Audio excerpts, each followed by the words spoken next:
भारत भूमि बेहद रंग बिरंगी और कई धार्मिक मान्यताओं से भरी है।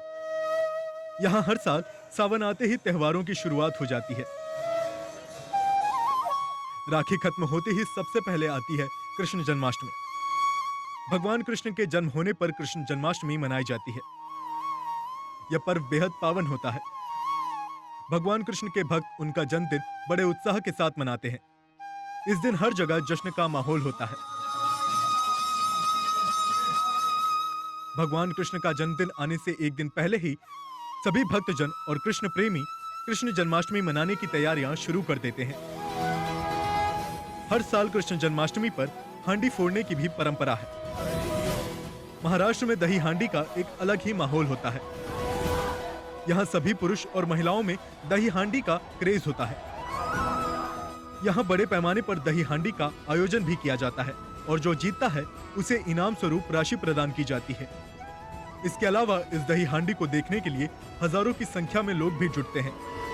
दही हांडी प्रोग्राम बेहद ही रोचक होता है। आपको बता दें कि महाराष्ट्र और गुजरात में कृष्ण जन्माष्टमी के दिन दही हांडी की परंपरा को उत्सव का प्रतीक माना जाता है। सबसे पहले दही हांडी को बड़े ही अच्छे तरीके से तैयार किया जाता है। मिट्टी के बर्तन में दही मक्खन के साथ फूलों की माला लटकाए हुए उस हांडी को ऊंचाई पर लटकाया जाता है। फिर युवाओं का ग्रुप एक मानव चैन बनाकर एक के ऊपर एक चढ़कर हांडी तक पहुंचते हैं और फिर दही हांडी फोड़कर जश्न मनाया जाता है। फोड़े हुए घाघरे का दही चारों ओर लोगों पर श्री कृष्ण का प्रसाद समझकर छिड़का जाता है। हर साल बड़े ही धूमधाम से कृष्ण जन्माष्टमी मनाई जाती है, पर इस साल पिछले साल की तरह ही कोरोना को देखते हुए सावधानी बरतना बेहद जरूरी है। इसलिए इस वर्ष दही हांडी का प्रोग्राम नहीं मनाया जाएगा और अगर आपको मनाना भी है तो आप अपने घर में परिवार के सदस्यों के साथ मिलकर बिना भीड़ लगाए इस उत्सव का आनंद उठा सकते हैं।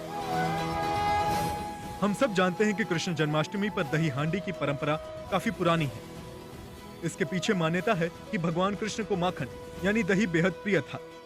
जब कृष्ण नन्हे थे तब पड़ोसियों के घर जाकर माखन चुराकर खाते थे। इस वजह से कृष्ण को माखन चोर भी कहा जाता है। भगवान कृष्ण सभी के घर से माखन चुराते थे। इस वजह से माँ यशोदा उनसे काफी परेशान हो गई थी, जिस कारणवश माँ यशोदा ने सभी पड़ोसियों को दही या माखन की हांडियां ऊंचाई पर बांधने की सलाह दी, पर नटखट नन्हे कान्हा माखन खाने से बाज नहीं आए।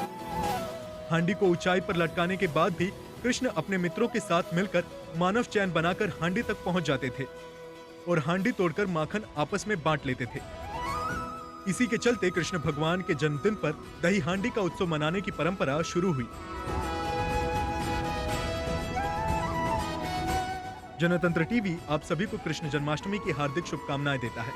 जनतंत्र टीवी के लिए सुधांशु चौरसिया की report.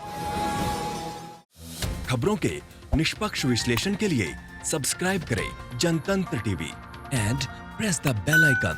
Never miss any update.